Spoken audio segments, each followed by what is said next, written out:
dengan kejadian bisnis batu bara yang dibawa oleh Yusuf Mansur, yang mengidentikan, mengatasnamakan bahwa dirinya ustadz yang doanya paling makbul, ya begitu ya bahasanya ya. Kemudian seolah-olah ini syar'i, hasilnya untuk pondok pesantren. Saya berjanji akan membuat laporan terhadap hakim yang mengadili perkara saya di pengadilan tinggi ini. Saya tanpa tedeng-aleng-aleng akan saya laporkan, baik itu ke Bawas Mahkamah Agung, kemudian Ketua Mahkamah Agung, kemudian Komisi Yudisial, kemudian Komisi 3 DPR RI. Nanti hampir semua saya tembusin surat itu, termasuk ke Presiden Republik Indonesia. Karena ini masalah hak.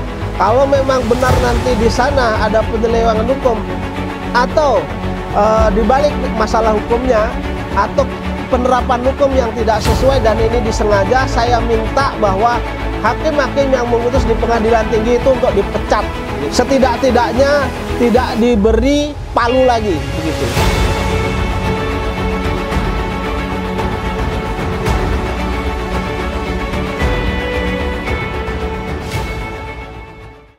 Bismillahirrahmanirrahim. Assalamualaikum warahmatullahi wabarakatuh. Para pemirsa dimanapun berada, pada hari ini saya akan menceritakan kronologis berkaitan dengan bisnis batu bara yang digagas oleh Ustadz Yusuf Mansur dan selanjutnya gagal bayar, dan sampai dengan saat ini uang investor tidak pulang dan menjadi masalah hukum, baik itu di Pengadilan Negeri Jakarta Selatan maupun Pengadilan Negeri Bogor, begitu. Nah, berkaitan dengan yang perkara di Pengadilan Negeri Jakarta Selatan itu sudah sampai pada tingkat banding. Namun saya sampai dengan saat ini memang belum mendapat relas pemberitahuan putusan itu. Baik, para pemirsa, saya akan menyampaikan dari awal Yusuf Mansur masuk, bahkan sebelum Yusuf Mansur masuk ke Masjid Darussalam. Jadi awal mula Masjid Darussalam ini tidak besar seperti sekarang ya. Jadi artinya belum besar seperti sekarang, masih terbatas lah, jamaahnya juga belum begitu banyak, dan yang sholat berjamaah itu juga belum begitu banyak. Artinya paling hanya dapat beberapa saf saja awalnya. Kemudian dengan kegigihan beberapa ustadz yang masuk ke kota wisata, kemudian dibuat kegiatan pengajian-pengajian yang mana menggugah warga kota wisata untuk sholat berjamaah di Masjid Darussalam. Singkat ceritanya, setelah beberapa ustadz ini masuk, terbentuklah beberapa pengajian, terus kemudian kegiatan mingguan juga banyak, di hari Sabtu dan Minggu juga banyak pengajian.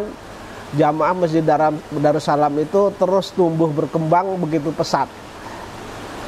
Nah, dengan begitu pesat sehingga jamaah, ya kebetulan di kota wisata ini kebetulan kebanyakan itu warganya itu kelas menengah ke atas, sehingga kalau masuk ke sholat ke Masjid Darussalam itu, kalau orang kota wisata sendiri memang, mohon maaf ini bukan sombong gitu, yang orang kota wisata sendiri itu ke masjid itu selalu menggunakan roda 4, dan roda 4-nya pun juga yang lumayan mahal-mahal ya, begitu ya teman-teman itu. Nah, kemudian begitu rame, begitu guyupnya Masjid Darussalam ini, pengajiannya rame, kemudian amal sodakohnya, keinginan untuk beramal bersodakoh itu cukup menggairahkan. Nah, kemudian saya masih ingat persis waktu itu ada pengumpulan dana yang secara tiba-tiba dan mendadak untuk keperluan dakwah, kalau nggak salah ke Papua. Jadi ada Ustadz Padlan waktu itu kalau nggak salah, mereka menggalang dana dengan cara tiba-tiba tanpa diumumkan lebih dahulu, kemudian menggalang dana. Waktu itu lepas subuh, terus kemudian karena jamaah tidak banyak yang bawa uang, masih banyak yang tidak bawa uang, kemudian dikasih kesempatan sampai dengan jam 8 kalau nggak salah itu. Nah, ternyata terkumpulnya cukup banyak di waktu itu.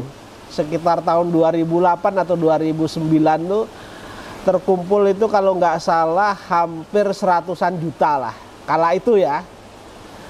Nah, kemudian dengan maraknya dana-dana yang seperti ini, orang berinfak, bersodakoh dan lain sebagainya.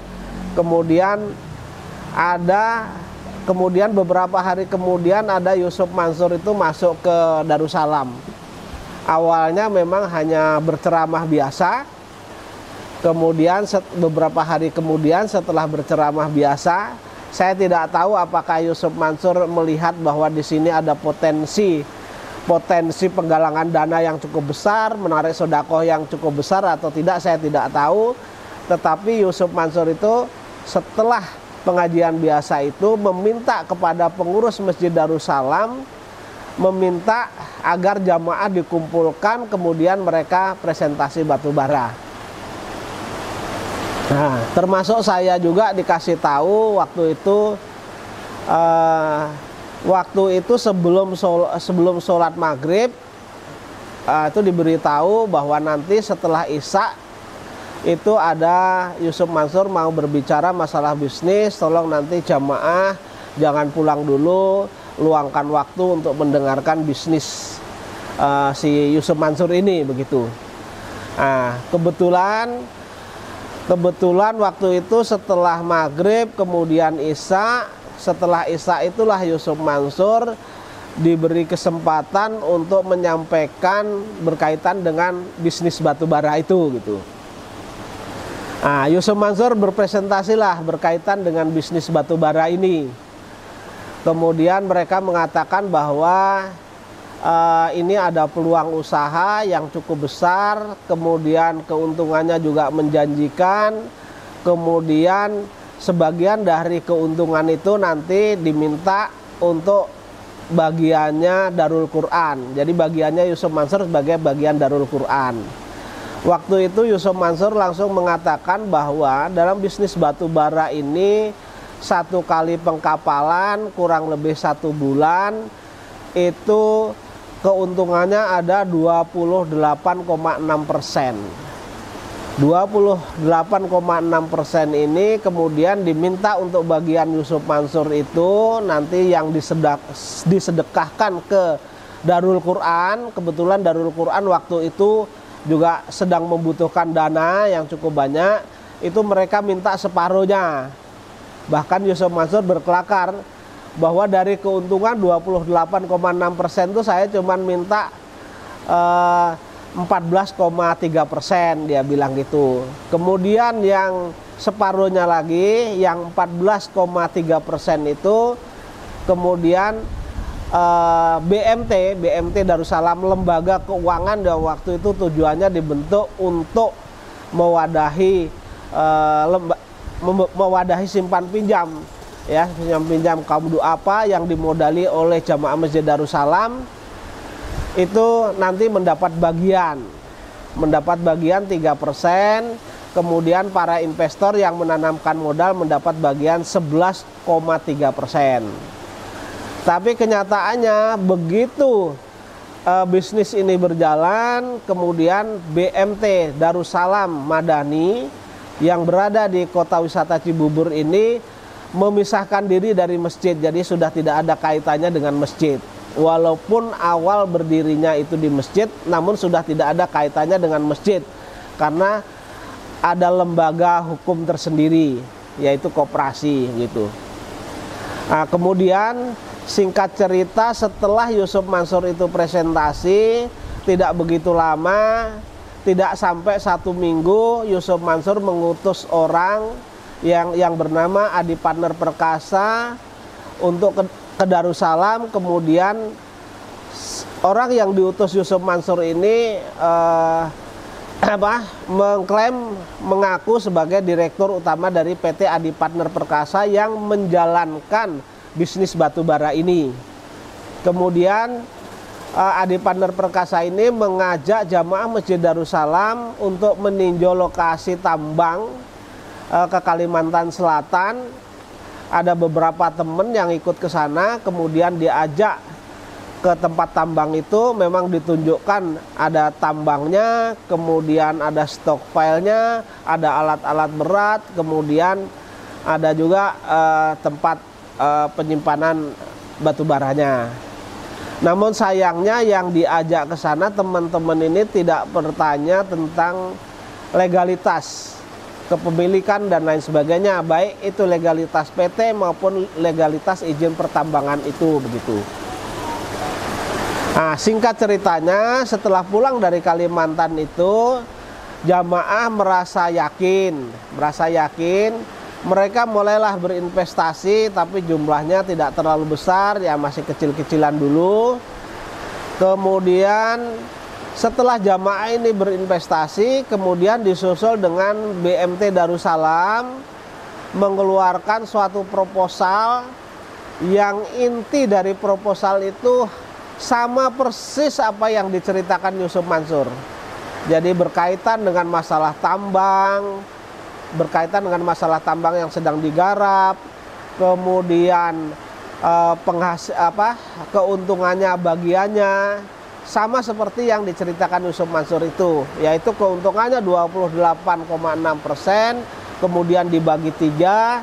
Yusuf Mansur nanti dimasukkan ke Yayasan Darul Quran itu 14,3%, kemudian investor mendapat 11%, 11,3%, kemudian BMT Darussalam sebagai pengelola atau administrasi itu mendapat 3% begitu. Nah, singkat ceritanya, setelah terkumpul cukup banyak investasi ini, kemudian Masjid Darussalam itu menjadi showroom. Kenapa saya katakan menjadi showroom? Karena ada yang mengatakan karena dijajarnya mobil itu, ada mobil waktu itu sebenarnya dijajar mobil Lexus ya, mereknya Lexus, tapi sebenarnya bukan Lexus itu, tapi dikasih emblem Lexus. Karena kenapa kalau itu dikasih emblem Lexus, kan tentu harganya lebih mahal. Saya sendiri tidak paham apakah itu mobil Lexus atau bukan, tapi karena emblemnya Lexus saya mengatakan itu Lexus, kan begitu. Itu ada 7 mobil Lexus itu. Itu konon ceritanya dari teman-teman ini katanya uang mukanya itu katanya ditanggung oleh PT Partner Adi Perkasa.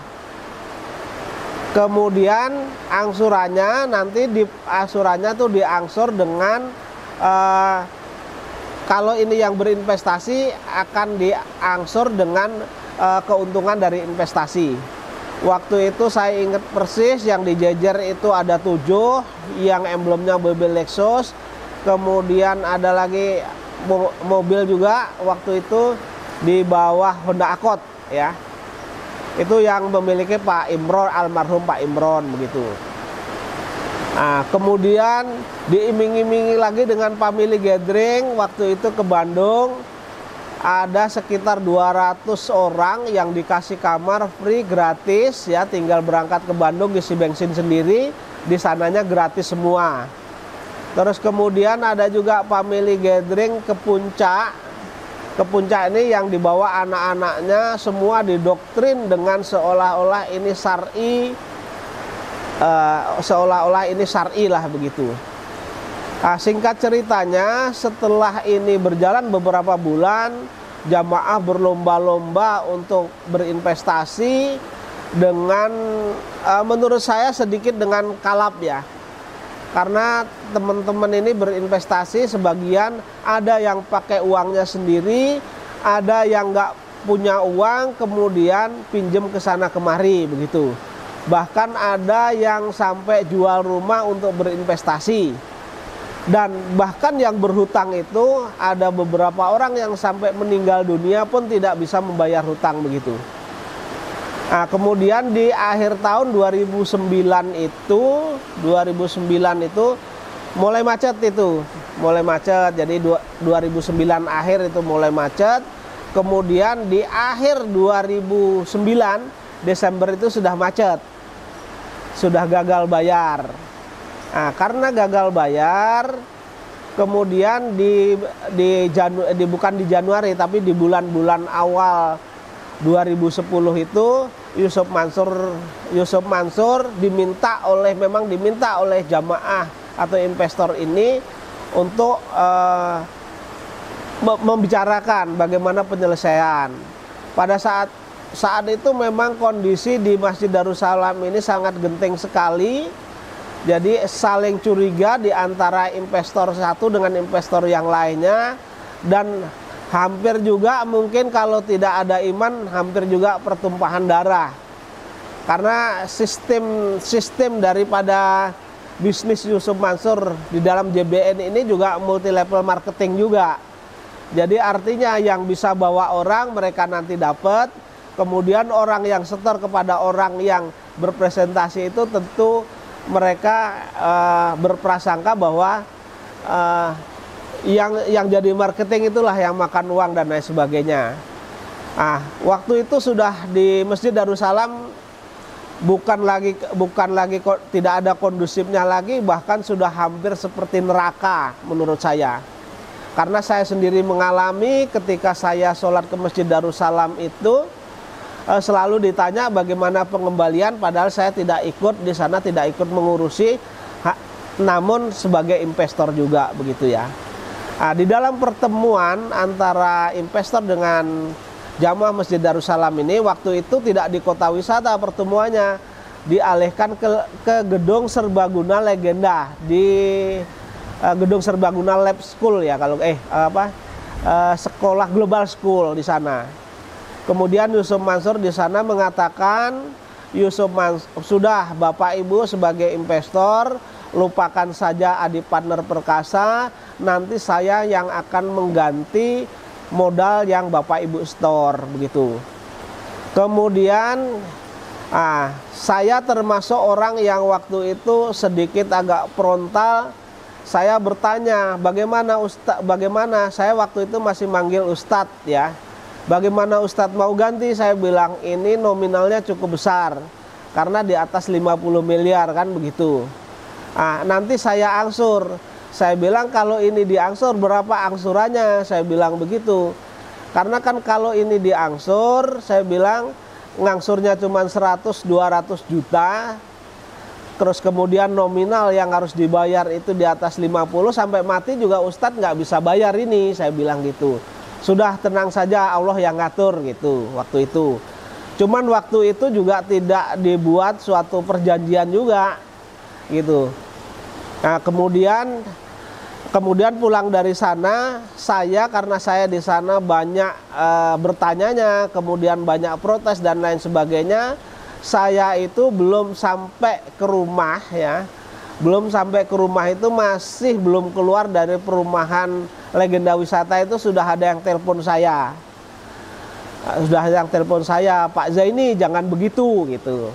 Jangan begitu, tadi kondisinya sudah kondusif, dengan adanya Pak Zaini jadi tidak kondusif. Saya bilang, ya memang kenapa? Memang harus diselesaikan ini. Kita tidak bisa diam-diam, saya bilang gitu.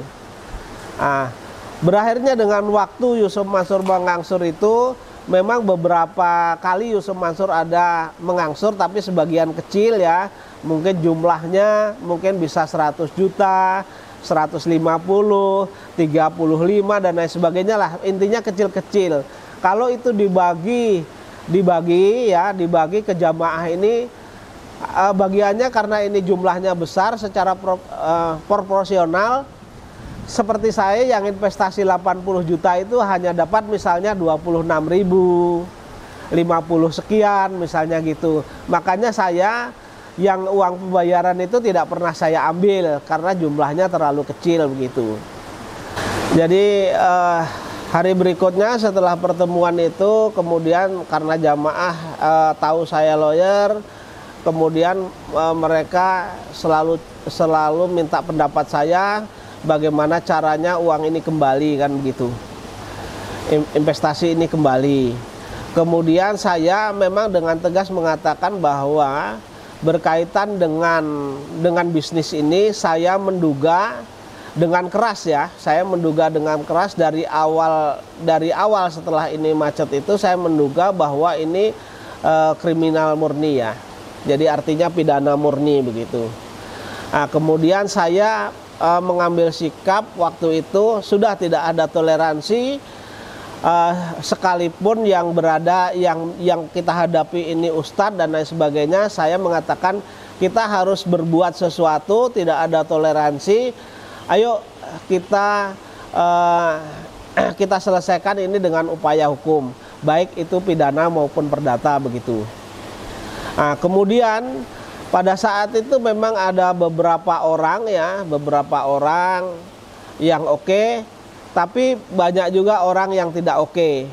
Bahkan saya didatangi oleh beberapa orang waktu itu, saya lupa siapa namanya, tapi cukup banyak. Pak Zaini jangan bergerak tergesa-gesa, karena investasi Pak Zaini ya kalau hilang kan cuman kecil, investasi kami adalah besar. Ketika ini jadi masalah hukum, kemudian Parit dan lain sebagainya, termasuk Adi Partner Perkasa dan lain sebagainya itu ya, Adiansah, kemudian itu mengancam bahwa ketika nanti ini dibawa ke ranah hukum, siapapun yang membawa ke ranah hukum, saya akan pasang badan atau saya melakukan perlawanan dan uang kalian tidak akan saya kembalikan. Itu yang teman-teman katakan kepada saya. Jadi kalau saya melakukan upaya hukum, pendapat teman-teman ini nanti dari PT Adi Partner Perkasa tidak memulangkan sehingga menjadi dosa saya. Padahal saya juga investor kan begitu. Karena ada desakan itu dan desaan-desaan lainnya, misalnya ada beberapa ustadz mendekati saya, dia mengatakan bahwa Pak Zaini, dia bilang gitu, jangan mengambil upaya hukum karena ini kalau nanti terpublikasi secara luas akan merusak citra umat Islam begitu. Sehingga akhirnya dengan adanya beberapa desakan itu ya, dan ada juga teman yang sudah membuat laporan hukum itu dicabut kembali. Waktu itu saya masih ingat, waktu itu ada beberapa orang, kalau nggak salah 3 orang, tapi yang saya ingat itu masih 2 orang. Almarhum Pak Imron, kemudian Pak Bambang itu sudah membuat laporan pidana di Polres Cibinong. Itu pun dideketin beberapa orang, lalu akhirnya dicabut begitu. Singkat ceritanya dari 2010 sampai hampir 2020 itu tidak ada yang melakukan upaya hukum begitu. Nah, kemudian karena ini tidak ada yang melakukan upaya hukum ya sudah. Nah, namun saya ada rasa kegelisahan yang terjadi pada diri saya karena beberapa teman saya yang investasi itu memakai uang pinjaman yang mereka juga nggak bisa bayar, berpuluh-puluh tahun itu nggak bisa bayar begitu. Nah, terus kemudian di beberapa media, baik itu YouTube, baik itu media sosial, baik itu TV dan lain sebagainya, saya melihat banyaknya korban Yusuf Mansur, terutama para TKW, ya, para TKW kita yang di Hong Kong atau di mana itu. Kemudian ada beberapa investasi. Saya pikir kalau ini dibiarkan, tentu saya membiarkan suatu kezoliman. Padahal saya mampu mencegah ya, pakai tanda tangan saya, kemudian mengajukan suatu gugatan kan begitu. Yang terakhir saya nonton videonya Pak Darso, lalu karena Pak Darso ini yang banyak menceritakan korban-korban Yusuf Mansur berikutnya. Kemudian saya berusaha, saya telepon Pak Darso, ini bagaimana? Saya bilang, saya termasuk salah satu korban, saya bilang, dari JBN. Akhirnya kami bertemulah di sana. Ketika bertemu, kemudian Pak Darso ngajak bertemu saya, kemudian karena saya cerita sama Pak Darso, saya juga lawyer dan lain sebagainya. Orang-orang yang berkomunikasi sama Pak Darso ini kemudian juga komunikasi sama saya, menceritakan dari hati ke hati bahwa oh mereka juga tertipu, modusnya begini, mereka juga kena modusnya begini. Akhirnya bismillah waktu itu, bismillah sebenarnya akan kolektif waktu itu. Kita ngajukan gugatan secara kolektif ya, yang ke Jakarta Selatan itu. Namun dari teman-teman ini kan masih ada juga yang berpikir, ada yang ragu dan lain sebagainya. Kemudian ya sudahlah, bismillah saya daftarkan di Pengadilan Negeri Jakarta Selatan, yang perkara di Pengadilan Negeri Jakarta Selatan nomor 28 itu begitu.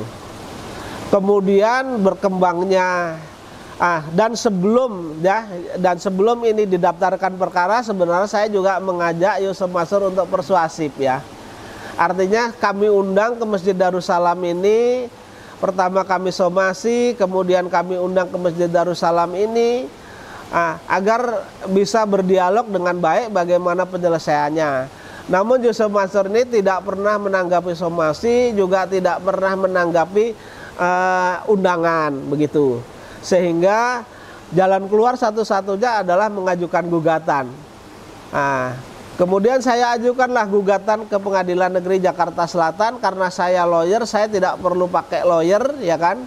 Karena kalau saya pakai teman, walaupun nanti lawyer itu teman dan lain sebagainya, kalau saya tidak memberikan sesuatu misalnya ongkos dan lain sebagainya, ini kan nggak enak. Dan mereka tidak akan mungkin bisa menceritakan kronologis dari awal sampai akhir itu secara benar seperti saya. Kalau saya bisa menceritakan karena dari awal sampai akhir saya mengikuti, kan begitu Mas. Akhirnya sudah saya ajukan gugatan itu. Kemudian karena gugatan saya ini perkaranya meledak ya perkaranya meledak, kemudian ternyata ini yang membawa investor-investor yang lain yang merasa dirugikan Yusuf Mansur itu banyak telepon sama saya, banyak ketemu sama saya begitu Mas. Ya akhirnya jadi curhatan yang menjadi korbannya Yusuf Mansur. Tapi saya bilang sebatas bapak ibu yang menjadi korban, saya bilang ada alat buktinya, insya Allah akan saya bantu gitu. Jadi sudah palang tanggung, saya harus basah sekali gitu Mas. Dan alhamdulillah memang banyak gitu yang ini. Termasuk karyawannya Yusuf Mansur, Paitren yang 14 orang itu kan mengadu kepada saya, ya udah dokumennya lengkap atau tidak. Sebenarnya banyak yang ngadu, tapi yang sudah memenuhi persyaratan dokumennya itu 14, lalu saya ajukan. Yang sampai dengan saat ini yang satu sudah masuk permohonan eksekusi di PHI Kota Bandung, terus kemudian di pengawasan, di Snaker bidang pengawasan juga sudah mengeluarkan surat bahwa intinya dilanjutkan saja perkaranya begitu. Jadi mereka mencari sudah tidak ketemu dan kantor itu ditemui tutup, sehingga mereka mengatakan ya sudah maju saja gitu.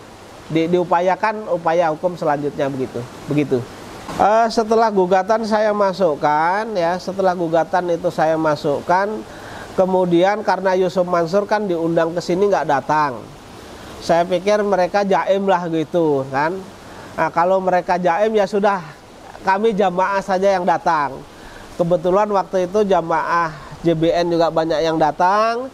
Terus kemudian ternyata korban-korban yang lain juga ikut, jadi ramai sekali waktu itu. Nah, kami datang ke rumah Yusuf Mansur itu 2 kali.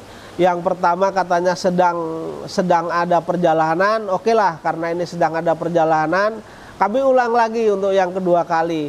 Ternyata jauh hari sebelumnya kami sudah memberitahukan, jadi 1 bulan sebelumnya bahkan lebih itu kami sudah memberitahukan kami akan bertamu ke sana untuk bermusyawarah ini bagaimana penyelesaiannya. Ternyata Yusuf Mansur juga tidak berada di rumah dan hanya diwakilkan oleh kuasa hukum. Nah, begitu. Nah, setelah itu ya sudah, karena sudah 2 kali kami datang ke sana Yusuf Mansur tidak menemui, maka kami bacakanlah, jamaah JBN ini membacakan mubahalah itu begitu, mubahalah secara sepihak itu begitu. Itu. Terus kemudian perkara saya berjalan hampir 1,5 tahun. Yang perkara saya menggugat Yusuf Mansur dan kawan-kawan itu hampir 1,5 tahun. Akhirnya diputus oleh Pengadilan Negeri Jakarta Selatan, masuk dalam materi pokok perkara bahwa Yusuf Mansur dan kawan-kawan itu dinyatakan wan prestasi begitu. Kemudian dari putusan tersebut BMT Darussalam Madani Kota Wisata Cibubur mengajukan banding ya. Kemudian Yusuf Mansur juga mengajukan banding ke Pengadilan Tinggi DKI Jakarta. Nah, kemudian karena mereka mengajukan banding, mereka juga mengajukan memori banding, kemudian saya balas juga dengan kontra memori banding begitu. Nah, kemudian setelah ini masuk ke Pengadilan Tinggi tidak begitu lama. Tapi tidak begitu lama saya mendapat informasi dari wartawan katanya sudah diputus. Dan putusannya itu menganulir, membatalkan putusan Pengadilan Negeri Jakarta Selatan dengan meng-NO saya. Alasannya, kata teman-teman wartawan ini yang ditulis wartawan itu, katanya Pengadilan Negeri Jakarta Selatan tidak berwenang mengadili perkara itu, yang berwenang mengadili adalah Pengadilan Tinggi. Menurut tulisan wartawan itu, dasarnya adalah bukti P5. P5 itu perjanjian antara Bu Ilis dengan BMT Darussalam. Dan itulah yang didalilkan oleh BMT Darussalam Madani Kota Wisata Cibubur itu. Mereka mendalilkan bukti itu. Dasar itu katanya Pengadilan Negeri Jakarta Selatan tidak berwenang mengadili, yang berwenang mengadili Pengadilan Agama. Kalau itu yang digunakan sebagai dasar, karena ini perjanjian yang menandatangani, yang membuat adalah Bu Ilis, ya kan? Bu Ilis dengan BMT, maka saya tidak bisa dijadikan dasar untuk menganulir perkara saya. Begitu secara hukum. Karena jelas yang bisa dimintai pertanggungjawaban hukum itu adalah orang yang terlibat dalam perjanjian itu, kan begitu.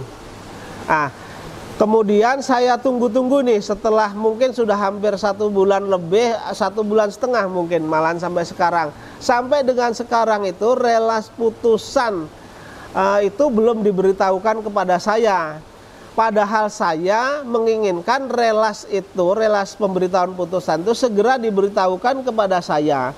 Kalau memang itu dianulir, maka saya akan mengajukan upaya hukum kasasi ke Mahkamah Agung begitu. Tapi karena sampai dengan detik ini saya wawancara ini belum diberitahu dan belum sampai suratnya kepada saya, sehingga saya belum mengajukan kasasi.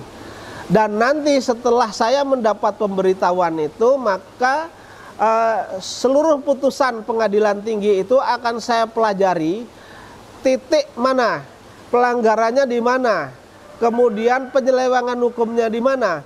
Tentu di samping saya mengajukan secara formal ya kasasi ke Mahkamah Agung, saya berjanji akan membuat laporan terhadap hakim yang mengadili perkara saya di Pengadilan Tinggi ini. Saya tanpa tedeng aling-aling akan saya laporkan, baik itu ke Bawas Mahkamah Agung, kemudian Ketua Mahkamah Agung, kemudian Komisi Yudisial, kemudian Komisi 3 DPR RI.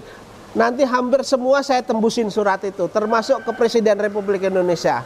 Karena ini masalah hak. Kalau memang benar nanti di sana ada penyelewengan hukum, atau dibalik masalah hukumnya, atau penerapan hukum yang tidak sesuai dan ini disengaja, saya minta bahwa hakim-hakim yang memutus di Pengadilan Tinggi itu untuk dipecat gitu. Setidak-tidaknya tidak diberi palu lagi begitu. Dengan kejadian bisnis batu bara yang dibawa oleh Yusuf Mansur, yang mengidentikan, mengatasnamakan bahwa dirinya ustadz yang doanya paling makbul ya, begitu ya bahasanya ya. Kemudian seolah-olah ini syar'i, hasilnya untuk pondok pesantren dan lain sebagainya. Saya harap teman-teman yang akan berinvestasi, mempercayakan kepada orang lain, haruslah mereka meneliti secara benar apakah itu dokumen hukumnya, kemudian bisnisnya. Kalau secara dokumen hukumnya sudah benar, kemudian secara bisnis sudah benar, itu baru menyetorkan modal atau investasi. Tetapi ketika hanya mengatakan nanti gampang, terus kemudian tidak dibuat perjanjian, dokumen hukumnya tidak ditunjukkan, kemudian pembukuan bisnisnya tidak ditunjukkan dan lain sebagainya, seperti bisnis-bisnis yang digagas oleh Ustadz Yusuf Mansur ini, pokoknya ya udahlah, ngikut aja omongannya Ustadz, ngikut aja omongannya kami. Itu jangan percaya, di sana tersimpan bahwa itu sudah berindikasi akan ditipu begitu. Dan saya himbau juga orang yang merasa dirugikan oleh Yusuf Mansur dan kawan-kawan dalam bisnis bentuk apapun, apakah itu bisnis di dalam batu bara ini, kemudian bisnis patungan Hotel City, Moya PD, kemudian nabung tanah, kemudian investasi apa saja yang merasa dirugikan, ada dokumennya, silahkan saya minta untuk melakukan upaya hukum, ya, upaya hukum. Syukur-syukur bisa melakukan sendiri. Kalau memang tidak bisa melakukan upaya hukum sendiri, kalau saya diajak diskusi dan dipercayakan untuk mengurus itu, insya Allah saya siap begitu. Jadi artinya kejahatan dari Yusuf Mansur dan kawan-kawan ini yang sudah merugikan begitu banyak, ya. Di JBN Batubara saja itu di atas 50 miliar. Dan saya tahu persis sampai dengan ada yang sampai dengan meninggal dunia juga tidak terbayarkan utangnya itu, ya. Kemudian bisnis-bisnis yang lain, kemarin juga ada yang menghadap kepada saya, juga ada yang merasa dilecehkan dan lain sebagainya. Saya kira ya sudah, sekarang saatnya kita bersatu, saatnya kita bergandengan tangan, kita buka semua kedok-kedok kejahatan Yusuf Mansur begitu. Saya kira ini yang perlu saya sampaikan kepada publik, kepada teman-teman, ya. Maka dengan ini saya kira cukup sekian, ya. Kalau ada manfaatnya silahkan di-share sebanyak-banyaknya, ya, begitu. Saya mohon undur diri, dan ketika masih ada yang ragu dan lain sebagainya, bisa ketemu sama saya. Saya kira cukup, saya tutup sampai di sini begitu.